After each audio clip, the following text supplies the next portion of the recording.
సంతసించి లోకోపచారమై సూత మహామునికి మరియు మానవులకు ఉపదేశించున్నాడు. కావున ఇట్టి వ్రతము చాలా శ్రేయస్కరమైనది. మునీశ్వరులారా, ఈ వ్రతం ఎవరైతే చేస్తారో వారికి సకల సంతోషములు కలిగి ఆనందముగా సుఖముగా ఉండెదరని సూత మహాముని తన శిష్యులకు చెప్పి ఉండగా వారందరూ కూడా మిక్కిలు సంతోషించి ఉండిన వారైరి. కావున అట్టి స్వామిని మనసారా స్మరిద్దాం.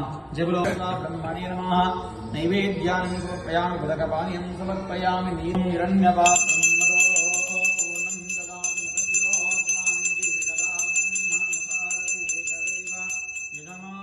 కథ చెప్పెదను వినండి. పూర్వము ఈ సత్యనారాయణ స్వామి వ్రతమాచరించిన వాని కథ చెప్పెదను వినండి. పూర్వము కాశీ నగరమున కేశవ భట్టు అనే నామము గల ఒక బ్రాహ్మణుడు ఉండేవాడు. అతడు బ్రాహ్మణుడు మరియు భగవద్భక్తి పారాయణుడు, వేదము చదివినవాడు కూడా పిండినవాడయను.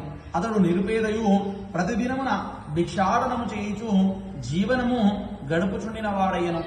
ఆ కేశవ భట్టు బ్రాహ్మణుడు ఒకనాడు దైవారాధన చేసి భిక్షాటన చేయుచుండగా ఏమీ భిక్ష దొరకక ఓ చెట్టు కింద కూర్చొని ఏడ్చుచుండగా భగవానుడు ముసలి బ్రాహ్మణ అవతారి అయి ఆ బీద బ్రాహ్మణునికి ఎదురుగా వచ్చి ఇట్లడిగినాడు.